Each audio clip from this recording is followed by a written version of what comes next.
खुलुमबाय नोंथांमोन साफ्रोमखौबो जोङो धनस्रील' नङा बिटिसिनि 40टा समस्तियाव जों 40टा समस्तियावबो कंग्रेस दला बिजाथि थिसनगोन।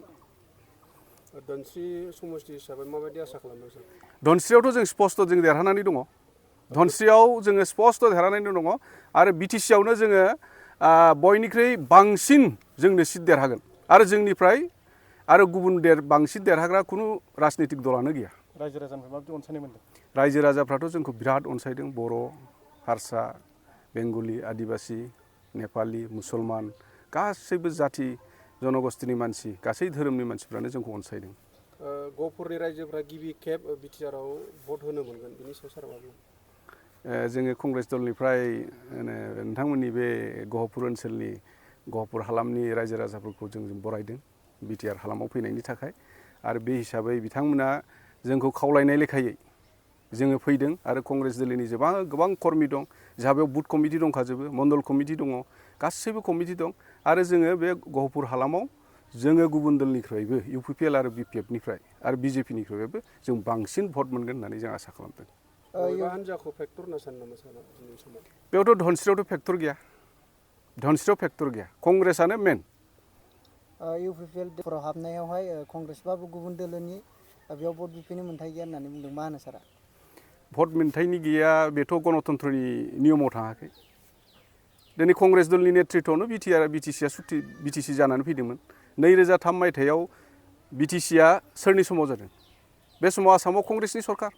कंग्रेसआ जुदि बिरोधिता खालामोनबा दिनै बिटिसि जागौमोन नामा? बे समाव रायजो राजाफोरखौ मा खावलायनो सानो? जे रायजो राजाफ्रा दिनै कंग्रेसखौ गनायनानै लादों बे हिसाबै गासै बर' रायजो राजा आरो धनस्री समस्ति आरो बिटिसि बासिया दिनै कंग्रेसखौ नाजावनानै लागोन आरो कंग्रेसनि नेतृत्वआवनो बिटिआरआव सरकार दानाय जागोन। गहपुर हालामनि रायजोफोरा बिटिआरखौ UPPL गभर्नमेन्टआ दाफैदों होननानै UPPLआव गोबां मानसिफ्रा सापर्ट खालामगोन बायदिखौ नुदों। सारा बेबायदियाव मा नोजोर होदों? UPPLआथ' दिनै 4 नम्बरावसो दं। बेयाव 4 नम्बराव दङ बेहाय UPPLआ 4 नम्बराव थागोन आरो जोंनि खाथियाव जोङो धनस्री समस्ति हिसाबै 70,000नि बारा भट लानानै जों बांसिन देरहागोन। गहपुर हालामा 533 मुंख्लंफोर दङ। सारमोना गभर्नमेन्ट जाखांनायनि उनाव मुंख्लंफोरनि न'खरखौ मा खालामनो सानदों? बे खोथाखौनो जोङो नै एसे सिगांहाय जोङो मोनसे मिटिं जादोंमोन। कंग्रेस दलनि बे मिटिङाव जोङो रायलायलायदों जे आंबो सासे एबसुनि मोनसे समाव जों दैदेनगिरिमोन आरो एबसुनि दैदेनगिरि हिसाबै दिनैहाय जोंनि जाय दैदेनगिरिफोर बिथांमोना आन्दलनकारि बिथांमोना दिनै मुंख्लंफोरखौ जेरैबायदि सनमान होनांगौ बे सनमान होनायखौ नुवाखै। दिनै 500निबो बारा बे ओनसोलाव मुंख्लं जाबाय। दिनै बे मुंख्लंनि नामाव दिनै मा मावखो जोंथ' जेबो मावनाय नुवाखै।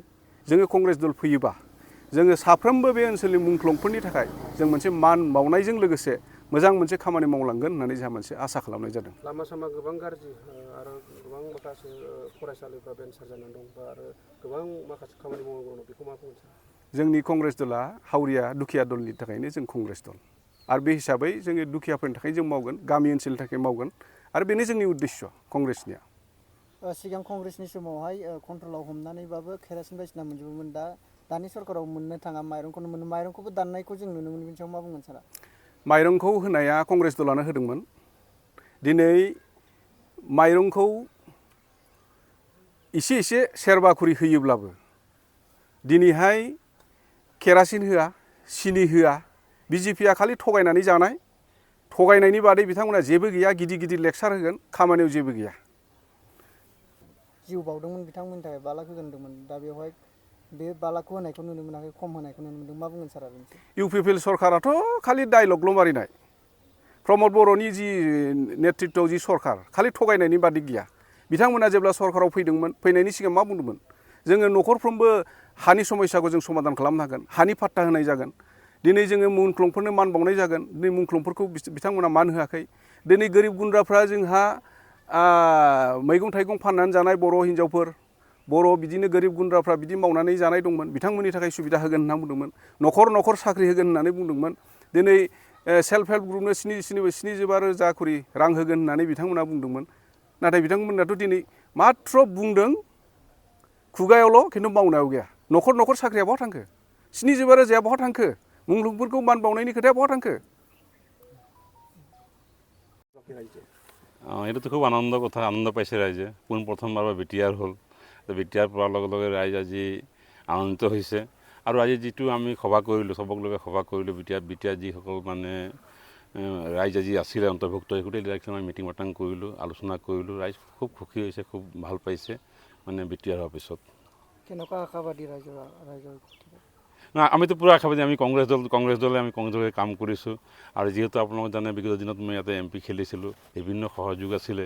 আৰু গোটেই মানুহখিনি লগ পাইছোঁ, লগ পাই কথা বতৰা হৈছে, কংগ্ৰেছৰ প্ৰতি মানুহ আকৃষ্ট হৈছে। বৰ্তমান সময়ত বিজেপি চৰকাৰে যিবিলাক কথা কৈ চৰকাৰখন আহিছিলে, জাতি মাটি ভেটি ৰক্ষা কৰিম, ভূমিপুত্ৰ ৰক্ষা কৰিম, আজি বড়ো জনগোষ্ঠীৰ মাটিসকলে কি ধৰণে আজি অকুপাই কৰিব বিচাৰে, কি ধৰণে লুণ্ঠন কৰিব বিচাৰিছে, মানুহ গোটেই বুজি পাইছে, দেখা পাইছে। আজি বিটিআৰত মানে শ বিঘা মাটি নি আদানী আম্বানীক দিব বিচাৰিছে মুখ্যমন্ত্ৰী ডাঙৰীয়াই। তো মানুহখিনি গোটেই সাধাৰণ মানুহ বুজি পাইছে। গতিকে কংগ্ৰেছৰ প্ৰতি আকৃষ্ট আৰু আমাৰ মানে এবাৰ ভাল হ'ব। কি ক'ব বিচাৰি? এইটোতো আপোনালোকে দেখিছে, UPPL চৰকাৰে ঘৰে ঘৰে চাকৰি দিম কৈছিলে, জাতি মাটি ভেটি ৰক্ষা কৰিম কৈছিলে, গোটেই বিটিআৰক ৰক্ষা কৰিম বুলি ৰক্ষা কৰিব পাৰিলে জানো? আজি শ বিঘা মাটি লুটি লৈছে, শ বিঘা বিটিআৰ আজি মানুহ আক্ৰান্ত, মানুহ কান্দিছে, মানুহ চিঞৰিছে, মাটি ৰক্ষা কৰিব পৰা নাই। UPPL যেন মুখ্য আমাৰ প্ৰমোদ বড়ো ডাঙৰীয়াই কি কৰিছে আজি? তেওঁ একো কৰিব পৰা নাই। আজিতো গোটেই ভাগ কৰি পেলাইছে, গোটেই মানে বড়ো এৰিয়াবিলাকত, BTC এৰিয়াবিলাকত আজি ভাগ হৈ গৈছে। গতিকে কংগ্ৰেছ একমাত্ৰ দল গোটেই জনগোষ্ঠীক ভূমিপুত্ৰ ৰক্ষা কৰিছিলে। আমাৰ প্ৰায়তঃ তৰুণ গগৈৰ দিনতে আমাৰ চুক্তি হৈছিলে, সুবিধা দিছিলে। তেতিয়া কিন্তু এই ধৰণৰ মাটি বাৰী এভেকশ্যন হোৱা নাছিলে আৰু অন্ততঃ ভূমিপুত্ৰসকলক মাটিৰ সুৰক্ষা দিছিলে। কিন্তু আজি দিব পৰা নাই। কি ক'লে?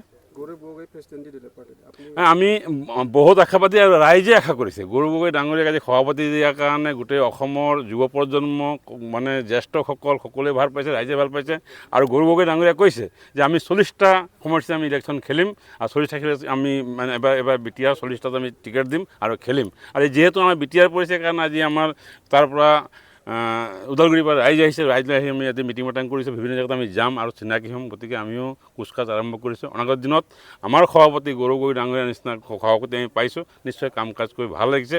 ৰাইজেও আকাংক্ষিত, ৰাইজেও সহায় সহযোগ কৰিছে আৰু আমি আশাবাদী 26 চনত গৌৰৱ গগৈ ডাঙৰীয়া মুখ্যমন্ত্ৰী হ'ব অসমৰ। আজিৰ দিনত দেখিছে চৰকাৰৰ যি আঁচনি পায় ইয়াতে পইচা লোৱা হয়, ইয়াৰ বিষয়ে কি ক'ব বিচাৰিছে? বৰ্তমান সময়ত আপোনালোকে দেখিছে, বৰ্তমান সময়ত আমি ৰাইজক 1250 টকা দি অৰুণোদয় বিলাক যি মানুহক যি অৱস্থা কৰিলে, আজি মানুহক যি ধৰণে লুটিছে, কিন্তু আজি আচল কেলেংকাৰী ওলাই গ'ল। আজি আচল গৌপালকে আজি অনুদান পাইছে জানো? গৌপালকসকলে আজি এই যে যিটো মানে চৰকাৰৰ যিটো মানে ফাণ্ড পাইছে, আজি 50,000 টকা কোনে পাইছে? 50,000 টকা কোনে পাইছে? আজি মন্ত্ৰীৰ ঘৈণীয়েকে, MLA ঘৈণীয়েকে, তেওঁলোকৰ ভাল ঠিকাদাৰে। কিন্তু আচল গৌপালকেতো আজিতো এই ব্যৱস্থা নহ'ল। আচল গৌপালকে কোনো ধৰণৰ আঁচনি নাপালে, কোনো ধৰণৰ টকা পইচা নাপালে। তো এই কথা দেখিছে আপোনালোকে, যি ধৰণৰ টিভিত চলিছে যে তেওঁলোকে বিজেপি চৰকাৰ অকল নিজৰ কাৰণে, নিজৰ মন্ত্ৰীৰ কাৰণে, নিজৰ MLA কাৰণে কৰি ৰাইজৰ কাৰণে কৰে। ৰাইজক খাই 1250 টকাত সন্তুষ্ট কৰি ৰাখি তেওঁলোক লাখ টকা ৰাজহুৱা ধন মানে তেওঁলোকে লুটিছে। বুলি ক'লে কংগ্ৰেছ কম নহয়। তাৰ আগত ইয়াত আছিলে Ripon Bora sir, education minister হৈ গৈছিলে। কিমান আশাবাদী হয়?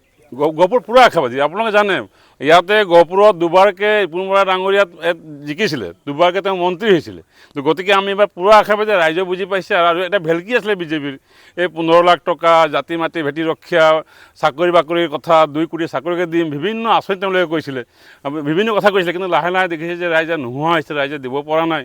গতিকে এতিয়া ৰাইজ নিজে বুজি পাইছে, শংকিত হৈছে যে এইখন চৰকাৰ থাকিলে ভৱিষ্যত দিনত উঠি অহা প্ৰজন্মক ধ্বংস হৈ যাব যে কথাটো ৰাইজে বুজি পাইছে। আৰু এবাৰ কংগ্ৰেছৰ প্ৰতি আকৃষ্ট, কংগ্ৰেছক ভোট দিব ৰাইজে।